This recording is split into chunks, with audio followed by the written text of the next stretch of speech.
ये चाहते हैं।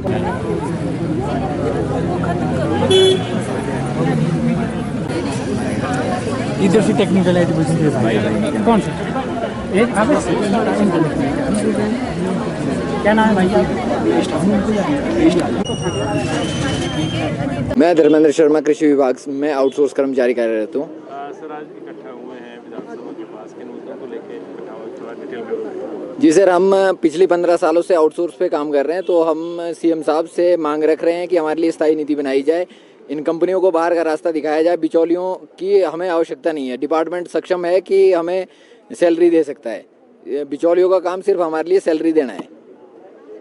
इसके अलावा और क्या मांग रहे हैं आप? इसके अलावा हम चाह रहे हैं कि एलडीआर, जिस तरह से एसएमसी टीचर और कंप्यूटर टीचर को एलडीआर भर्ती के थ्रू डिपार्टमेंट में मर्ज किया जा रहा है, उसी तरह हमारे लिए भी पॉलिसी लाई जाए।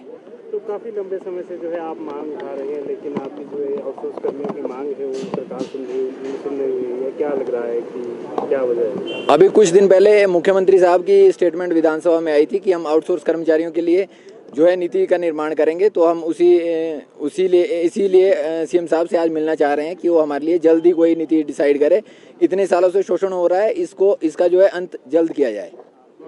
कितने साल हो गए विभागों में अपनी सेवाएं? सर, हमें 15 से 20 साल हो गए हैं विभागों में अपनी सेवाएं देते हुए, और मात्र 10 से 12 हज़ार की सैलरी में हम काम कर रहे हैं। इतनी सैलरी में घर चलाना बहुत मुश्किल है, तो इसके लिए जो है हिमाचल के युवाओं का इस शोषण को रोकने के लिए स्थायी नीति का होना बहुत जरूरी है। कई दौर की वार्ता पहले भी हो चुकी है आपकी, तो अब क्या ठोस नीति आप अपनाएंगे आगे? सर, हमें पूरी उम्मीद है कि मुख्यमंत्री साहब हमारे लिए जरूर कुछ ना कुछ करेंगे।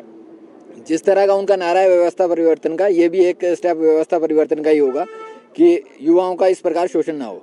तो शिमला में आप लोग जुटे हैं, आज मुख्यमंत्री से मिलेंगे मांगों को लेकर, या किस तरह का प्रदर्शन रहने वाला है? जी, हम मुख्यमंत्री साहब से मिलेंगे और उप मुख्यमंत्री साहब से भी मिलेंगे। बाकी मिनिस्टर जो भी मिलना हो पाएगा जिनसे, उनसे जरूर मिलेंगे। तो कब तक अभी बैठे रहेंगे, क्या लेकर आए हैं, अगली रणनीति क्या रहने वाली है? सर, अभी तो हमने अपनी मांगों को सीएम साहब के समक्ष रखना है, उस पर निर्भर करेगा कि आगे हमारी रणनीति क्या होगी। शांतिपूर्ण बैठे रहेंगे? जी बिल्कुल, शांतिपूर्ण रहेगा। मेरा नाम अनीता पुरी है। मैं डायरेक्टरेट ऑफ एलिमेंट्री एजुकेशन में पिछले 12 सालों से जॉब कर रही हूँ, और जब हम लगे थे हमें सिर्फ 4,000 रुपये मिलते थे। तो आप ये देखिए, आज 12 साल हो गए उस डिपार्टमेंट में लगे हुए, 12 सालों में हम 12,000 पर पहुंचे हैं। तो इस तरीके से एक गृहिणी कैसे अपने घर का गुजारा चलाएगी, ये बताइए। बच्चे भी पढ़ते हैं सर, बच्चों की फीसें भी जाती हैं। ठीक है, हम में से कुछ ऐसे हैं जो वेल सेटल्ड है, अपना गुजारा कर लेंगे, पर कुछ ऐसे हैं जो कुछ भी नहीं कर पाते हैं, इसी 12,000 पर ही निर्भर है। तो हम मुख्यमंत्री जी से यही आग्रह करना चाहेंगे कि इस महंगाई के दौर को देखते हुए हमारी जो सेवाएं हैं वो जो आप ले रहे हैं, उसके ब्याह में हमें ठीक से उसका भत्ता भी दो, हमारी सैलरी को इंक्रीज किया जाए।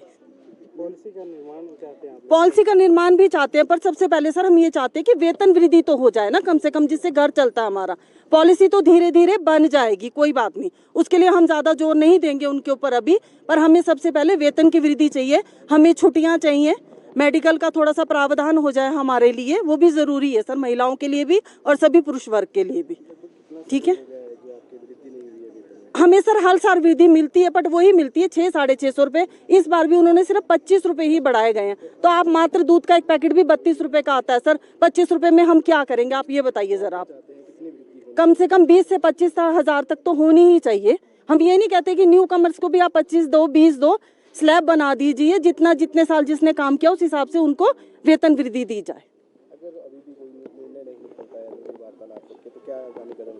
आगामी कदम हम अपने कर्मचारी भाइयों से पूछकर उसके हिसाब से चलेंगे सर, जैसा हमारे संगठन बोलेगा हमें।